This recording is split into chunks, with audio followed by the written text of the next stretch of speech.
શ્રાવણ મહિનાની સાતમનો તહેવાર એટલે શીતળા સાતમ તરીકે ઉજવવામાં આવે છે। આ દિવસે શીતળા માતાની પૂજા વિધિ વિધાનથી જે કરે છે તેના પર આદ્ય શક્તિ શીતળા માતા અતિ પ્રસન્ન થાય છે અને આજીવન શીતળતાની સુખદ અનુભૂતિ તેને કરાવે છે। શીતળા માતાએ સાવરણી અને સુપડું જેવા શુદ્ર સેવાના સાધનો તેમની પાસે રાખ્યા છે। એવી માન્યતા છે કે આ સાધનોની પૂજા કરવાથી પોતાની સંતતિને એટલે પોતાના બાળકોને ક્યારેય રોગ નથી થતા। માં શીતળા તેને સાજા નરવા રાખે છે, તેમનું આરોગ્ય જળવાઈ રહે છે। શીતળા સાતમના આ દિવસે ચૂલો કે સગડી પ્રગટાવતા નથી। આગલા દિવસે એટલે કે રાંધણ છઠના દિવસે રાંધેલું ટાઢું જ આ દિવસે જમાય છે અને શીતળા માતાને ટાઢી વાનગી અર્પણ કરાય છે। દરેક દેવી દેવતાની પૂજામાં તાજી બનાવેલી મીઠાઈનું નૈવેદ્ય ધરાવાય છે, પરંતુ શીતળા માતા એક એવા દેવી છે કે જેની પૂજા અર્ચના કરી તેમને વાસી એટલે કે આગલા દિવસે બનાવેલી ઠંડી રસોઈનું નૈવેદ્ય જમાડવામાં આવે છે। આથી જ આ સાતમને ટાઢી સાતમ પણ કહેવાય છે। આ દિવસે સ્ત્રીઓ શીતળા માતાની પૂજા અર્ચના કરે છે અને પોતાના બાળકોની રક્ષા માટે માતા શીતળાને ખોળો પાથરીને પ્રાર્થના કરે છે કે હે શીતળામાં, તમારી શીતળતા મારા બાળકના જીવનમાં આપજો, તેને સાજા નરવા રાખજો, તેને લાંબી આયુષ્ય અને સુખાકારી જીવન આપજો। શીતળા માતાએ સાવરણી અને સુપડું જેવા સેવાના સાધનો પોતાની પાસે રાખ્યા છે। એવી માન્યતા છે કે આ દિવસે આ સાધનોની પૂજા કરવાથી પોતાની સંતતિને ક્યારેય રોગ નથી થતા, તેમનું આરોગ્ય જળવાઈ રહે છે। જીવનમાં સ્વચ્છતા અને સુઘડતા લાવવા માટે સ્ત્રીઓ આ પવિત્ર પર્વના દિવસે શીતળા માતાની પૂજા આરાધના ઉપવાસ કરે છે। આ સાધન પૂજા અને કર્મ પૂજા પોતાના જીવનમાં સાકારિત થાય એવી પ્રાર્થના આ દિવસે સ્ત્રીઓ માં જગદંબાને કરે છે। માં શીતળાને આજના પવિત્ર દિવસે પ્રાર્થના કરી પોતાની મનોકામના પૂર્ણ થાય તેવું વરદાન પ્રાપ્ત કરે છે અને આદ્ય શક્તિ તેમની આકાંક્ષાઓ જરૂર પૂર્ણ કરે છે। આમ શીતળા સપ્તમીના દિવસે પોતાના બાળકોની રક્ષા માટે માતા શીતળાની પૂજા કરી માતા શીતળાને ટાઢી વાનગીનું નૈવેદ્ય ધરાવાય છે। ઓમ શીતળાય નમઃ આ મંત્રોચ્ચાર કરી શીતળા માતાનું મહાત્મ્ય દર્શાવતી કથા વાર્તા સંભળાય છે કે પછી વંચાય છે। તો મિત્રો, આ હતું શીતળા સપ્તમી વ્રતની વિધિ, તેનું મહાત્મ્ય। હવે સાંભળશું વ્રતની કથા। બોલો શીતળા માની જય। ઈશ્વરનગર નામે એક ગામમાં એક ડોશી તેના 2 દીકરાની વહુઓ સાથે રહેતી। મોટી વહુ બહુ જબરી, કજિયાખોર અને ઈર્ષ્યાની ભરેલી, વાત વાતમાં વાંકું પાડતી, જ્યારે નાની વહુ ઘણી ભલી ભોળી અને પારકાના દુઃખે દુઃખી થનારી। પવિત્ર શ્રાવણ માસ આવ્યો। રાંધણ છઠના દિવસે નાની વહુ રસોડે રાંધવા બેઠી અને રાત સુધી રાંધતી રહી। પછી ચૂલો ઠારવાનો વિચાર કરતી હતી ત્યાં પારણે પોઢેલો નાનો છોકરો રડવા લાગ્યો। સાતે કામ પડતા મૂકી એ નાની વહુએ છોકરાને ખોળે લીધો। જરા આડા પડખે થઈ, દિવસ આખાનો થાક હોવાથી જરાક આંખ મળી ગઈ અને ચૂલો ઠારવાનો રહી ગયો। અડધી રાત પછી શીતળામાં ઘેર ઘેર ફરવા નીકળ્યા। ફરતા ફરતા નાની વહુના ઘેર આવ્યા અને ચૂલામાં આળોટવા માંડ્યા। ત્યાં તો શરીરને ઠંડક વળવાને બદલે કાળી લાઈ લાગી અને શીતળામાં દાઝી ગયા। આથી માને ઘણો ક્રોધ આવ્યો। તરત જ નાની વહુને શ્રાપ દીધો, હે મૂર્ખ સ્ત્રી, જેમ મારું શરીર બાળ્યું તેમ તારું પેટ બળજો। નાની વહુ સવારે ઉઠી ચૂલા તરફ નજર કરી તો ચૂલો સળગતો હતો અને પડખામાં સૂતેલો છોકરો બળીને ભડથું થઈ ગયો હતો। નાની વહુની આંખમાંથી શ્રાવણ ભાદરવો વરસવા લાગ્યો। એ જાણી ગઈ કે જરૂર પોતે શીતળામાના દોષમાં આવી છે। માતાએ શ્રાપ આપ્યો છે। એ તો રડતી રડતી સાસુ પાસે ગઈ, બધી વાત કરી। સાસુએ ગળગળા અવાજે આશ્વાસન આપતા કહ્યું, વહુ ધીરજ ધર, શીતળામા પાસે જઈને તારા છોકરાનું જીવન માંગજે। મા તો દયાળુ છે, જરૂર તારા પર કૃપા કરશે। નાની વહુ સાસુના આશીર્વાદ લઈ છોકરાને સુંડલામાં નાખી શીતળામાનું રટણ કરતી જાય। રસ્તામાં 2 તલાવડીઓ છલોછલ ભરેલી હતી। કિનારા પર પક્ષીઓ બેઠેલા, પણ કોઈ પાણી પીવે નહીં। મનુષ્ય કે પશુ પક્ષી કે પારેવા જે કોઈ આ 2 તલાવડીનું પાણી પીતું તે મરણને શરણ થતું। નાની વહુને સુંડલો લઈને જતી જોઈ તલાવડી બોલી, બાઈ રે બાઈ, ક્યાં હાલી? નાની વહુએ શીતળામાના કોપની વાત કરી અને માની કૃપા મેળવવા જાઉં છું એમ કહ્યું। ત્યારે તલાવડી બોલી, બહેન, અમારું પણ એક કામ કરજે।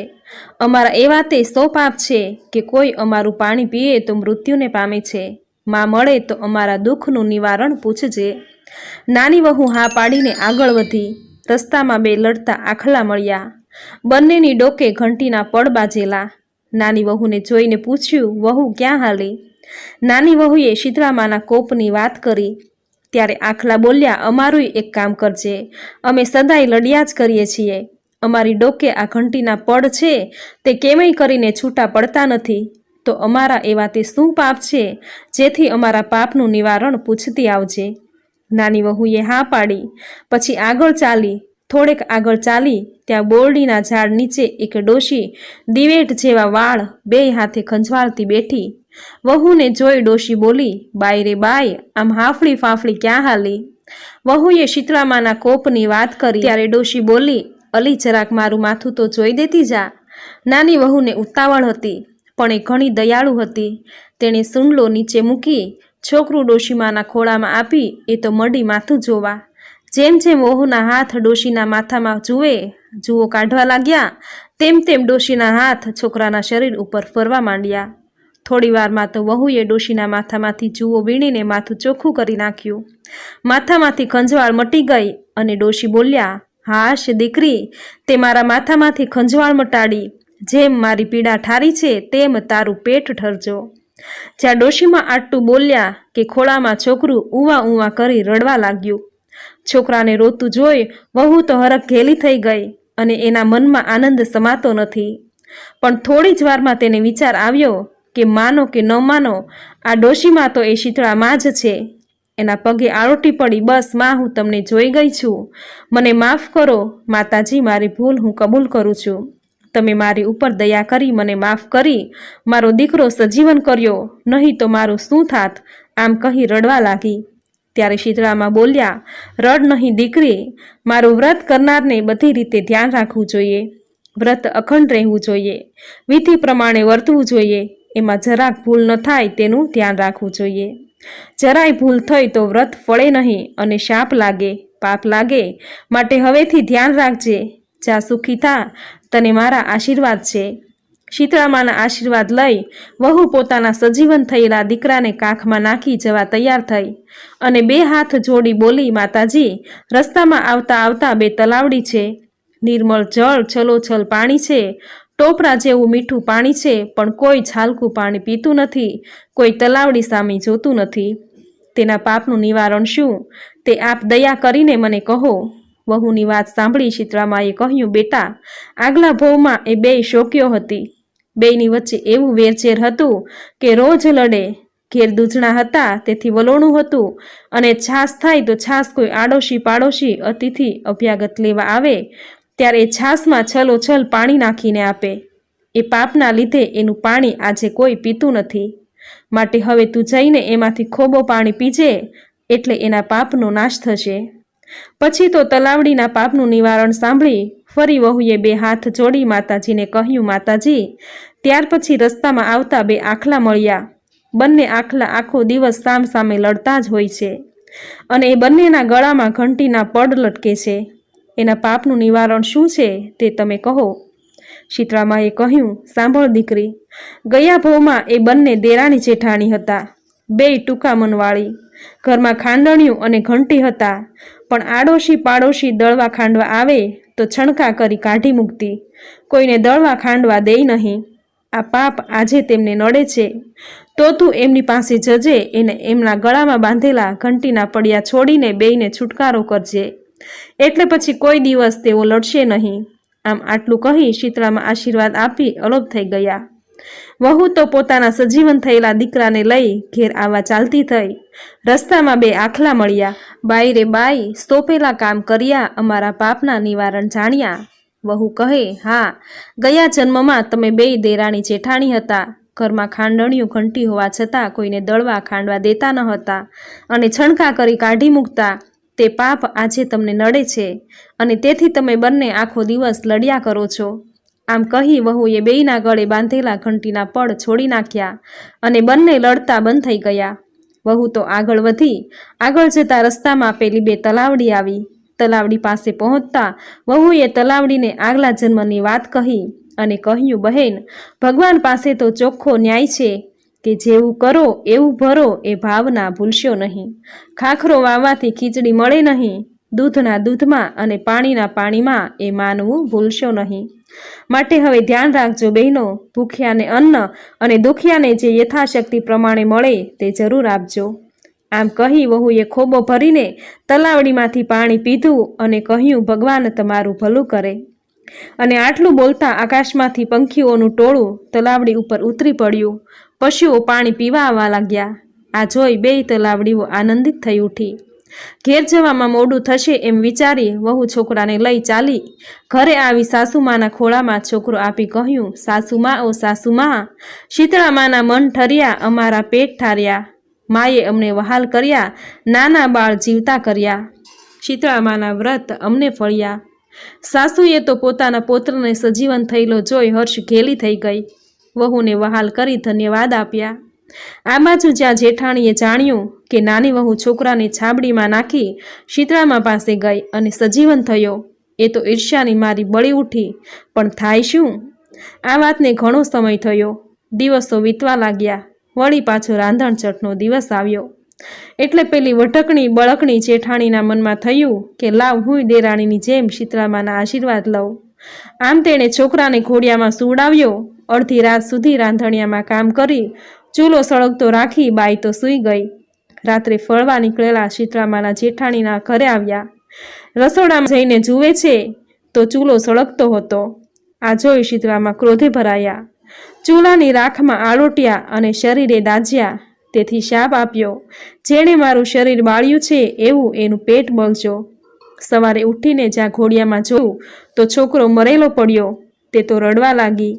સાસુમાએ આવીને જોયું અને જેઠાણીને કહ્યું કે તને નક્કી શીતળામાએ શાપ આપ્યો છે, માટે તું શીતળામા પાસે જા અને એમની પાસે ક્ષમા માંગ અને કહેજે કે મારી ભૂલ થઈ ગઈ છે, મને માફ કરો અને મારો દીકરો સજીવન કરો. દેરાણીની જેમ જેઠાણી છોકરાને છાબડીમાં નાખી ચાલતી શીતળામા પાસે જવા નીકળી. રસ્તામાં પેલી બે તલાવડી આવી એટલે તલાવડીએ જેઠાણીને પૂછ્યું, બહેન, આટલો અમથો અમારો સંદેશો શીતળામાને આપજે ને. જેઠાણી બોલી, જા જા મારી બાઈ, હું તો મારી ફિકરમાં છું, એમાં તારી પંચાયતમાં ક્યાં પડું? સંદેશો શેનો ને વાત શેની? જોતી નથી? શીતળામાના શાપથી મારો છોકરો ભડથું થઈ ગયો છે. એમ કહી એણે તો ચાલતી પકડી. આગળ જતા પેલા બે આખલા મળ્યા. આખલાએ જેઠાણીને પૂછ્યું, એ બહેન, તમે શીતળામા પાસે જાઓ છો તો માને અમારો સંદેશો પણ આપજો ને. જેઠાણીએ છણકો કરતા કહ્યું, મરને મારા રોયા, હું કાંઈ નવરી નથી તે તમારા સંદેશા લઈ જાઓ. આમ પગ પછાડી એ તો ચાલી. જતા જતા રસ્તામાં એક ઝાડ આવ્યું. ઝાડ નીચે ડોસીમાં બેઠા છે. તેમણે જેઠાણીને કહ્યું, બહેન, આમ ક્યાં ચાલી? શીતળામા પાસે જાઉં છું દીકરો સજીવન કરવા. ભલે માડી જા, પણ જતા જતા મારા માથામાંથી જૂ કાઢતી જા, ભગવાન તારું ભલું કરશે. પણ આ તો અભિમાનનું પૂતળું, ઈર્ષ્યાનો ભંડાર હતો. એ કંઈ સેવા કરે એટલે તરત જ એ બોલી, એ ડોશી જોતી નથી? મારો દીકરો મરેલો પડ્યો છે અને શીતળામા હજુ મળ્યા નથી. તને માથે જૂ છે તો બેઠી બેઠી માથું ખંજવાળે રાખ. અહીં કોઈ નવરું નથી તારું માથું જોવા.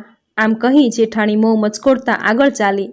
ત્યારે પેલા ડોશીમાએ કહ્યું, ઓ બાઈ, માથું જો નહીં તો કાંઈ નહીં, પણ જરા હાથ તો ફેરવતી જા. પણ કોણ સાંભળે? આમ આખો દિવસ અને આખી રાત જેઠાણી શીતળામાની શોધ કરી, પણ એમ કાંઈ શીતળામા મળે?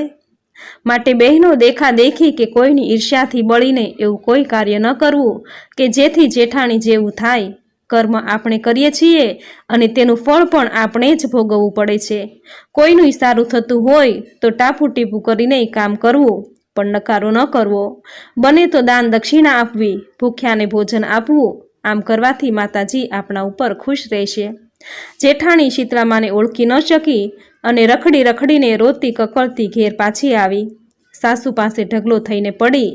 સાસુએ તેને શિખામણ આપી કે વહુ, અજાણતા થયેલી ભૂલ માફ થાય છે, પણ જાણી જોઈને કરેલી ભૂલ કદી માફ થતી નથી. અને એમાં વળી તારો સ્વભાવ, જેવું કરો તેવું ભરો, એ ભાવના ભૂલશો નહીં. જય શીતળામા. જેવા નાની વહુને ફળ્યા તેવા તમારું આ વ્રત કરનારને, વ્રતની કથા સાંભળનારને, લખનારને, વાંચનારને, કહેનારને સૌને ફળજો. સૌના બાળકોની રક્ષા કરજો. સૌની મનોકામના પૂર્ણ કરજો. જય શીતળામા. તો મિત્રો, આ હતી શીતળા સાતમ વ્રતની વિધિ, મહાત્મ્ય અને કથા વાર્તા. જે કોઈ સ્ત્રી પૂરી શ્રદ્ધાથી સાધન પૂજા અને કર્મ પૂજાનું મહત્વ સાચા અર્થમાં સમજી પૂજા વિધિ કરે છે, તેના ઉપર આદ્ય શક્તિ માં શીતળા અતિ પ્રસન્ન થાય છે અને આજીવન શીતળતાની સુખદ અનુભૂતિ થાય છે। તો મિત્રો, આજના આ વિડીયોમાં શીતળા સાતમ વ્રતની આ સુંદર કથા સાંભળવી તમને જરૂર ગમી હશે। તો વિડીયોને લાઇક કરી કોમેન્ટમાં જય શીતળામાં જરૂર લખજો। ચેનલ સબસ્ક્રાઇબ કરી બાજુમાં બેલ આઇકન જરૂર પ્રેસ કરજો। આવી જ નવી ધાર્મિક માહિતી, નવા ધાર્મિક વિડીયો સાથે ફરી મળીશું। ત્યાં સુધી આપ સૌને મારા જય શ્રી કૃષ્ણ।